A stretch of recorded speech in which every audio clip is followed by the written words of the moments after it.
Hello there again, friends and YouTubers. Yeah, I just want to do a little follow-up on a video that I did about 2 or 3 weeks ago about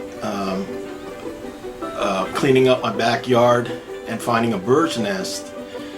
And I went to water my yard yesterday, Sunday, and lo and behold, there was a bird in that nest. Now, I don't know if there's eggs underneath there or anything like that, but I was just shocked, you know. I thought it was just a dormant nest that was just sitting there, but apparently there could be some eggs in there, and thought I'd take some video and to share with you guys, and hopefully there will be some babies coming out of there that I can video, but I'm being very careful not to disturb it, and just kind of a really neat experience to share with you guys.